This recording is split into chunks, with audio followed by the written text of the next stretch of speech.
I'm Emma Roodhouse. I'm a curator at Colchester and Ipswich Museums and a researcher into Constable's early years here in Suffolk. My name's John Day. I run the East Anglian Traditional Arts Centre, and I was asked along for a really pleasant day looking at Constable country. And where did Constable stay when he did paint here? Was it in the studio? Or was that an unknown? In the early days, he would have stayed with would his have been parents at up till home. 1816, and then after that, his brother had a cottage, as we know, down at Flatford. But his studio is still there, so that's Constable's studio, which is in the village. So, but I think there was less of him travelling up and staying for really extended periods of time from 1816 onwards. So but he had relatives as well in Colchester, so that's another location where he does go and stay with the Mason family in Colchester. Their house was just near St Mary at the Wall, which is now the Colchester Arts Centre.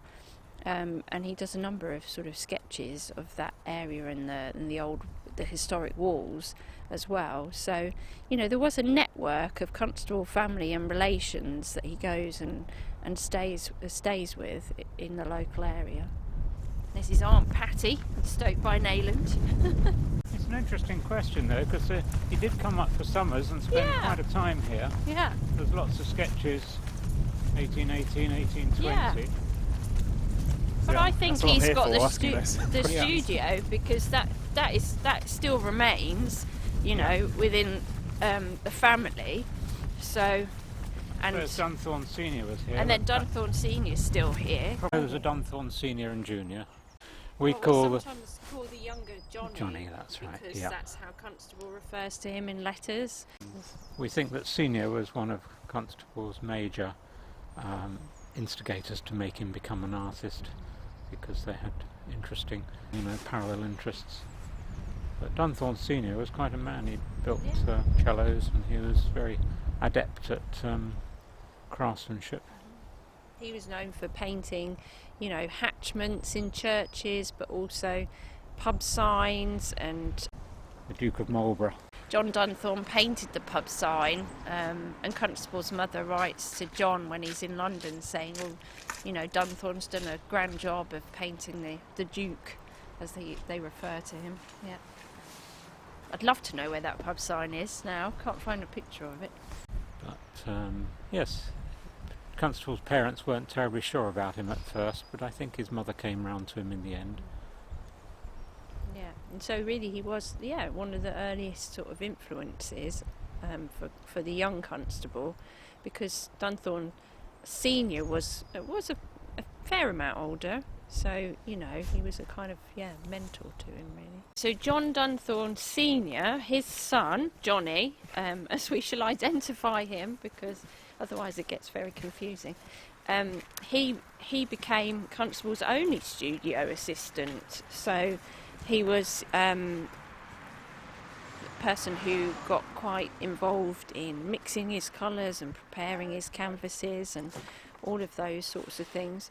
And unfortunately, he was an artist in his own right, and he had works that went to be displayed at the Royal Academy shows. Unfortunately, he died fairly young, so it was a real shame, because he could have probably helped to establish himself as an artist in his own right rather than as Constable's studio assistant. Who was Willie Lott in the larger scheme of things? Willie Lott was a farm worker, and he was famous for having lived in his cottage, or his house as it's known, all his life, and it's believed that he never even went to London or travelled much. So he's an interesting character for East Bergholt history. And it was the place that Willie Lott lived at, which is now known, we know it as Willie Lott's house at Flatford, was a location that Constable himself obviously was very familiar with and started sketching and painting it from as early as 1802, and it's the view we now know in the Hay Wain, which is a much more famous painting from 1821.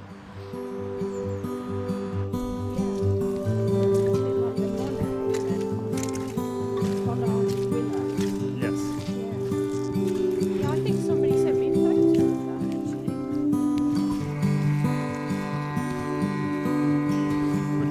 been the sort of person who would have took a sketchbook with him wherever he went as well? Oh yeah, I would have thought so, yeah. So he's the sort of person who would be waiting for the... If he's waiting for a carriage, he'd do a few sketches, or... I think it's just something naturally you would have with you as, an artist, that as if you've got some time to while away. I really like the fact that Constable, he goes out, just drawing what's happening in the lanes, and he seems to be waiting to see what activity or people come up the lanes, if there's a horse or a cart or somebody, carrying something. I think that was advice he was given by a different artist called J.T. Smith early on. He was a printmaker, and he was a London-born artist, and he helped Constable kind of, find some early sort of advice on etching and books and things that he could look at in order to kind of build up his art education. I mean, this would have been quite a busy landscape, wouldn't it, back in the day?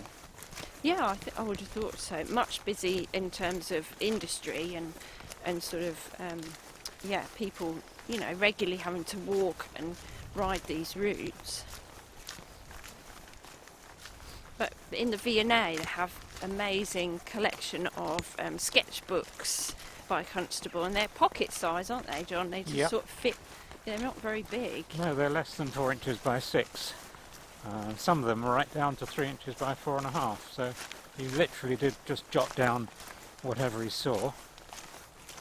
And then, of course, he writes, to Mariah, saying in the summers when he's out with his sketchbooks, how he's just spending all day out drawing and sketching. So, all of that kind of muscle memory is just something that he, it was very much a part of him. He had to be out there sketching out in nature. Right, we're going to turn right down here.